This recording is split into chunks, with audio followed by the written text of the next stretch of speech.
apa kabar Bung Rocky? Enak ya pulang dari Aceh ini? Ya, saya di Aceh kasih kuliah pada millennials hari Hmm. pertama, lalu akademisi hari kedua, dan ada kegembiraan sebetulnya buat saya karena Aceh kan ada dalam antara kegelisahan, ketegangan itu provinsi yang masih disebut provinsi dari 5 provinsi termiskin, masih ada Aceh di situ. Padahal Aceh penuh dengan sumber daya. Dan saya bisa pahami psikologi teman-teman di Aceh karena ada masalah GAM, lalu kena tsunami, lalu kena COVID. Jadi ada semacam sifat fatalistik gitu atau mental fatigue, kelelahan mental. Tapi Hmm. mereka akhirnya mau bicara tuh, dan keadaan itu yang membuat saya percaya bahwa milenial akademisi kalau diberi semacam picu untuk bercakap-cakap secara kritis timbul semua. Dan Aceh kan banyak betul akademisi Aceh tuh Hmm. di Indonesia maupun di dunia bahkan itu.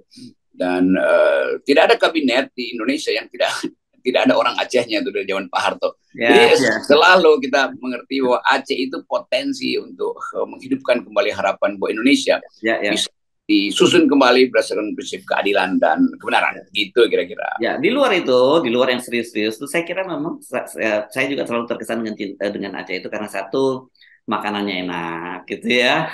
Pasti itu mesti makan mie Aceh atau kari kambing di sana ya, Bung Rocky. Terus pemandangannya indah, banyak pantai-pantai yang bagus, bagus. Dan juga perempuannya banyak yang cantik, Bung Rocky. Itu jangan Oh lupa ya. iya, dan cantik karena sepertinya Aceh itu kombinasi Hmm. dari kegigihan perjuangan di masa lalu dan ada DNA Timur Tengah di situ, Hmm. Turki, Arab segala macam. Jadi Ya. Aceh sebetulnya Bahkan dari Porto, awal bahkan ada ya, Porto juga, Bung Rocky. Porto. Nah, Ya, udah. jadi kita boleh bilang Aceh dari awal menjadi kota metropolis, sudah bergaul dengan peradaban dunia itu. Dan Yes, itu yang sangat menyenangkan. yes. Oke, Saya mari bilang, kita. ya mereka tanya identitas Pak Rocky apa? Saya bilang saya anggota GAM, Oke, apa itu? Gerakan Akal Merdeka. Oke, mari kita tinggalkan Aceh ya. Karena bagaimanapun juga kalau ngomongin Aceh, pasti saya selalu kangen juga dengan Aceh ini. Ingat-ingat Ya, dulu. kan Anda bertahun-tahun di situ ikut Yes. operasi mewakili wartawan-wartawan perang. Ya, Sebenarnya bukan bukan operasi intelijen ya, kita jadi wartawan, wartawan di masa kalau ini perang. operasi intelijen itu di istana yang Iya, kasat iya, kusuk iya. soal Ya, capres-capres kan oke. gitu. Baik, jadi saya iri lihat Anda sudah bisa datang kembali ke Aceh, sementara saya udah lama belum nggak kembali ke Aceh. Oke, mari kita omongin, kita balik lagi ke Jakarta, karena Anda udah kembali ke Jakarta ya. Ini ada tanda-tanda yang menarik ini. Kemarin ketika peringatan hari ulang tahun P3 yang ke-50, Pak Jokowi yang hadir, buka itu, dan para petinggi-petinggi partai, terus para menteri lengkaplah hadir gitu. Dan Pak Jokowi juga menyapa calon-calon presiden gitu. Andai ketika Pak Jokowi menyebut semua calon presiden, ada yang nyeletuk, siapa yang belum saya sebut? Ada yang nyeletuk Anies Baswedan. Pak Jokowi senyum-senyum katanya, kan yang saya bilang hadir, yang hadir di sini gitu kan Pak. Itu loh menarik juga gitu ya. Tapi hal kecil itu mesti jadi perhatian kita. Tapi fokus saya itu adalah adanya ternyata dalam pertemuan itu, dalam forum itu, Pak Prabowo akhirnya bertemu dengan Pak Mardiono, Ketua P3.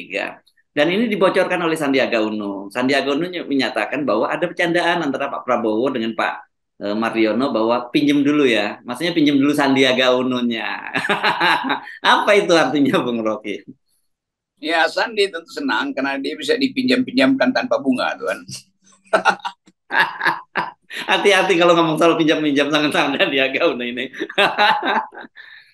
Jadi kita lihat bahwa tetap Pak Jokowi itu punya peralatan macam-macam tuh, sehingga semua capres dan cawapresnya akhirnya kalau filmnya dulu All the President Man gitu kan, dan itu menerangkan bahwa Pak Jokowi belum bisa menghentikan ambisi dia untuk cari penggantinya tuh. Dan paling paling mungkin tentu dia lihat ya Prabowo, oke, kan nggak mungkin dia bilang Anies dan Sandi aja di situ kan. Jadi tetap di radar politik Jokowi ada nama-nama yang dia anggap bisa mengasuh dia nanti itu setelah lengser. Prabowo jelas ada di situ dan masuk akal kalau ada Sandi di situ karena dua-duanya kan ada di dalam kabinet itu. Tinggal soal P3 dapat apa sebetulnya kalau P3 kalau Sandi dipinjamkan melalui P3 untuk mendampingi Pak Prabowo. Kira-kira itu kan. Nah, spekulasi itu juga berkembang di tempat yang lain. Gimana kalau Ganjar itu dipinjamkan oleh PDIP untuk mendampingi Prabowo? Kan ini soal pinjam meminjam aja kan yang memang nggak ada hitam di atas putih karena besok juga bisa berubah kan. Jadi koalisi-koalisi ini juga masih menunggu sinyal kuat dari Pak Jokowi. Siapa yang bakal direstui oleh Jokowi? Gampangnya begitu. Sementara Anies sudah ambil posisi yang juga sedikit banyak mulai mendekati Jokowi. Karena Anies sudah bicara tentang IKN, dia akan teruskan proyek Jokowi, beberapa proyek yang udah ada permulaan akan diteruskan. Jadi sebetulnya all the president man ini yang akan terjadi. Nah kalau begitu kita mungkin Pak Jokowi bilang ya udah nggak usah pemilu aja, kita voting kecil-kecil aja siapa sebetulnya tuh. Prabowo Sandi duluan, nanti 2029 Anies Ganjar. Kira-kira begitu kan? Jadi kita lihat pola perubahan politik Indonesia tidak didasarkan pada idenya apa yang mau dipertandingkan, tetapi restu siapa yang diperlukan. Nah itu intinya. Nah yang paling rumit tentu adalah Ibu Mega, karena Ibu Mega cuma bisa nonton dari jauh nih, tukar menukar atau pinjam meminjam capres. Tapi kan begini ya, yang menarik tentu saja dengan Pak Mardiono yang sangat serius menggarap Sandi, berarti dia sudah mulai melupakan dong Ganjar Pranowo, dan saya kira pasti itu juga tidak mungkin Pak Mardiono itu berani mengambil keputusan sendiri tanpa restu atau bahkan instruksi dari Pak Jokowi gitu. Iya kelihatannya udah begitu. Jadi Jokowi mungkin udah anggap bahwa ya era kasakusuk Ganjar udah selesai karena nggak ada kepastian kan. Maka orang akan tulis buku The Rise and Fall of Ganjarism tuh. Dan kan Jokowi udah kirim seluruh peralatan politik Ganjar dipindahkan ke Prabowo melalui si Noel tuh. Jadi kita makin lama makin tahu bahwa kelihatannya Prabowo yang akan di-endorse oleh Jokowi sebagai bukan sekedar pewaris dia, tapi pengaman dia. Kalau pewaris tentu Pak Prabowo punya ide lain tentang Indonesia tuh. Tetapi ada semacam relasi batin bahwa Prabowo mungkin yang lebih dianggap aman untuk untuk mengamankan Pak Jokowi tentu saja tuh. Dan Anies pasti akan ada di dalam jepitan itu tuh. Dan kita tahu bahwa akhirnya kontrasnya terjadi antara politik yang diasuh melalui kepentingan, itu kepentingan istana, dan politik yang diasuh melalui kepentingan relawan. Tapi lama-lama Anies juga akhirnya mungkin secara pragmatis harus menghitung kalau seluruh isu dia itu tidak bisa dibuat kontras dengan Jokowi, maka lebih baik bergabung aja dengan geng Prabowo kan. Jadi sangat mungkin juga ada Prabowo Anies. Itu juga pasti dihitung oleh Pak Jokowi itu. Kan tetap Pak Jokowi merasa tuh kalau terlalu kuat, kalau terus-menerus menekan Anies, rakyat bisa marah tuh. Karena dianggap favoritisme Jokowi berlebihan. Padahal endorsement power beliau tinggal 7%, kan itu soalnya. Jadi realitas politik akan berubah dan itu akan membatalkan proposal lembaga survei. Ya, dan saya kira sebenarnya ya kalau kemudian Pak Jokowi menjatuhkan pilihannya pada Pak Prabowo, ini kan juga masuk akal karena Pak Prabowo kan sudah sekian lama kerja keras gitu, selain kemudian bersedia masuk ke kabinet dan ketika masuk dalam kabinet kemudian menunjukkan loyalitas yang luar biasa kepada Pak Jokowi. Kan kita masih ingat bocoran dari Pandana Baban yang bercerita ketika ada 4 orang menteri yang mau nyapres ditanya, Erlangga, Erik, Sandiaga Uno, dan Prabowo, yang 3 orang tadi menyebut ya mereka akan maju. Tapi yang luar biasa Pak Prabowo menyatakan bahwa atas izin Bapak Presiden dia akan maju. Belum lagi kemudian selalu muji-muji Pak Jokowi ya, pemimpinan salah satu presiden yang terbaik yang pernah dimiliki Indonesia. Terus ketemu sama menantu putra dan macam-macam lah. Jadi sebenarnya memang kelihatannya mungkin Pak berhasil nih Pak Prabowo menciptakan rasa aman pada diri Pak, kebutuhan rasa aman yang dicari oleh Pak Jokowi. Saya kira itu intinya adalah kimia yang secure-nya ini nih. Jadi Jokowi tentu mengevaluasi Prabowo ya dari beroposisi akhirnya bukan ditundukkan tapi bisa diajak kerjasama tuh. Dan saya kira poin Pak Prabowo dari dulu dia tidak berkoalisi dengan Jokowi. Dia power sharing dengan Jokowi. Lain kalau koalisi itu kan karena kekurangan suara terpaksa koalisi. Nah Prabowo tahu bahwa dia nggak kekurangan suara kan, bedanya cuma 45, 50 berapa, 6% waktu itu kan. Jadi di dalam benak Pak Prabowo saya power sharing dengan Pak Jokowi. Dan dalam keadaan power sharing itu dia ada power di dalam rejim Jokowi. Maka nggak mungkin dia bilang saya akan bertentangan dengan Jokowi loh. Dia sendiri ada sharingnya di situ kok. Anies selain lagi, Anies sudah keluar dari kabinet. Jadi Prabowo lebih mungkin untuk kita hitung sebagai seorang yang rasional yang melihat bahwa power sharing itu yang akan dia jadikan alasan untuk capres, bukan koalisi itu. Karena dia partai yang udah kuat tuh. Nah partai yang udah kuat kan nggak perlu berkoalisi, itu power sharing aja kan. Jadi logika Gerindra itu betul. Nah, yang rentan sebetulnya adalah P3. Sebagian P3 mendukung Anies, sebagian sekarang pergi pada Prabowo Sandi, sebagian lagi masih ada Ganjar di awalnya kan.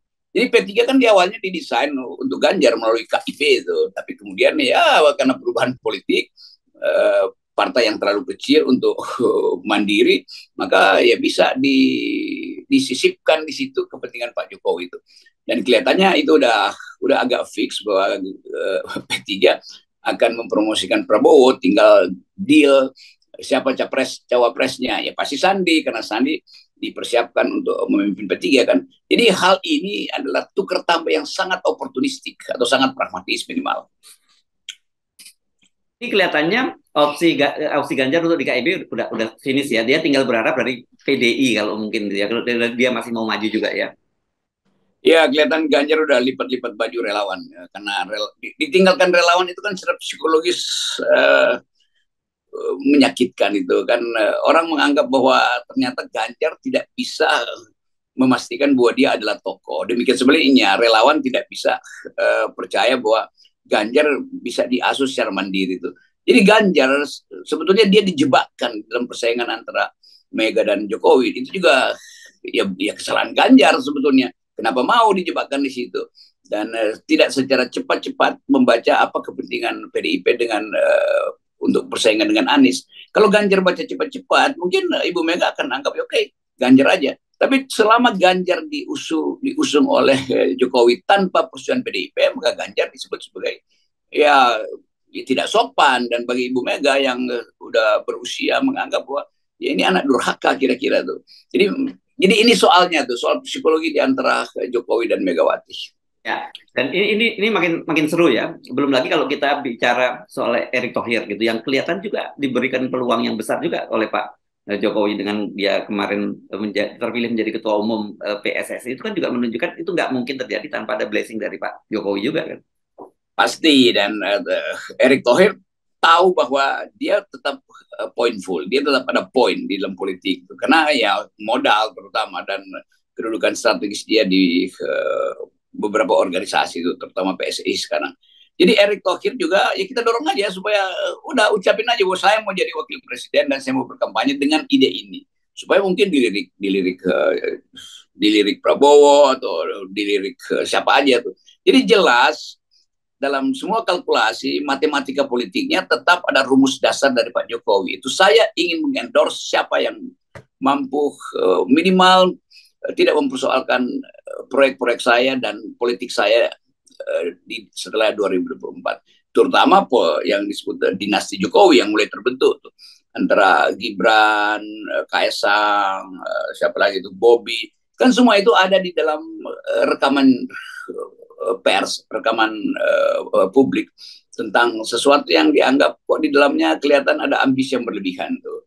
Kematangan yang tidak secara natural itu di-push untuk punya ambisi politik. Nah, itu juga problem bagi Gibran, Kaesang yang sebetulnya punya potensi juga untuk tumbuh sebagai pemimpin Indonesia masa depan kan. Tapi karena di-push terlalu cepat, lalu orang mulai merasa ini nggak jujur, ini nggak fair tuh. Itu yang akan menimbulkan dendam baru nanti.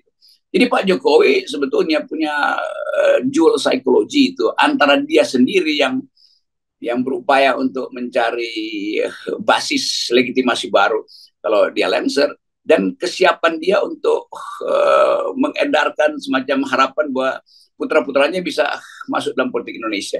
Nah itu sebetulnya yang juga mungkin panjang kalau kita bahas itu, tapi yang pendek adalah Jokowi tetap ingin ada orang yang dia masih punya proksi ketika dia Lancer nanti. Menarik ya, belum lagi nanti kalau kita bicara soal masuknya Pak Wiranto ke PAN dan sebagainya. Nanti kita akan bahas lagi ya. Kita kita lanjutkan nanti sore ini. Kita batasi sampai di sini dulu ya, Bung Rocky. Kita ketemu lagi nanti sore, kita ngobrol dengan tetap membicarakan tentang peta politik Indonesia hari-hari ini. Oke, tetap Oke. Bung Rocky ya. Ini tahap dasar kita. Ya, thank you.